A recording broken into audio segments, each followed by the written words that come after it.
Tila nagkakaroon nga ng himala dito sa loob ng kulungan, kung saan ay nagbabago na nga itong si Moira at natuto na nga ito magrosaryo. Nang ito'y tanungin ni Ninang kung dumating na ba daw ang pera na galing sa kanyang sponsor. At malaki din ang tulong sa sinabi dito ng kasamahan ni Moira na walang ibang makakatulong sa kanya kundi ang tanging Panginoon lamang.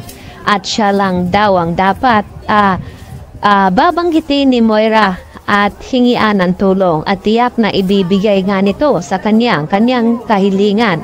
Kaya nagtataka naman itong mga kasamahan ni Moira na kung bakit bigla-bigla na lamang nagbago itong si Moira at wala ng balak na gumanti sa lahat ng mga nagpapahirap nga dito sa kanya. At upang masiguro ay agad naman na sinubukan nila ito. Upang masamahan naman dito ni Annalyn na dalawin itong si Moira ay dito naman na sumama na rin itong si Zoe.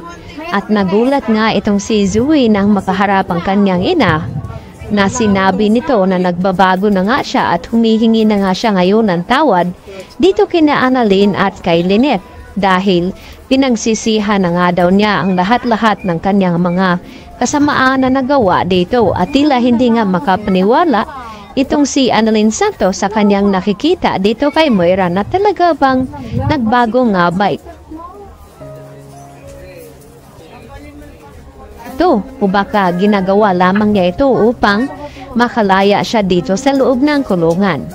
Sa kabilang banda, wini-welcome naman nila ni Giselle at ng mga kasamahan ni Annalyn itong kanyang pagbabalik sa Apex at tila mainit nga ang pagtanggap sa kanya. Subalit itong si Zoe ay agad naman na pinaparinggan itong si Justin na hindi daw dapat mangingialam sa kanila dahil kung ano daw ang ugali na kanyang tita Giselle ay kasing ugali daw nito ang kanyang anak na si Justin.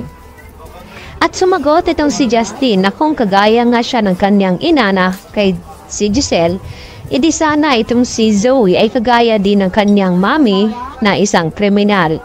At umiinit na naman ang tensyon dito sa kanilang dalawa at agad naman na inawat ito ni Annalyn Santos na sana raw ay tigilan na nga nila ang pagbabangayan na ngayon nga ay tatlo na sila na narito sa Apex Hospital upang pamamalakaran itong kanilang hospital na iniwan nga ni Don Pepe sa kanila. Tila mayroon naman na may paparating na unos dito kay Lynette dahil sa ginagawa ni Irene dahil wala pala itong balak na bumalik sa US. At ang malaking revelasyon dahil mayroon ngang nagpapakilala bilang Carla na itong araw ay mag-anak di umano ni Carlos dito kay Irene. Kaya ikakagulat naman nila ito ang kanilang malaman na nagkaroon pala ng anak si Carlos dito kay Irene at hindi nga niya sinasabi dito kay Lynette.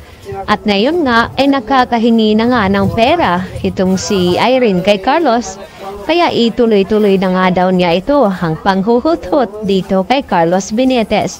At nagulat naman itong si Carlos nang malaman niya mula dito kay Irene na nagkaroon pala sila ng anak doon sa US. Kaya yan naman ang ating pakatutukan at naabangan dahil tila magbabago na ang mundo dito ni Moira sa loob ng kulungan. Yan po aking karagdagang latest update at maraming pong salamat.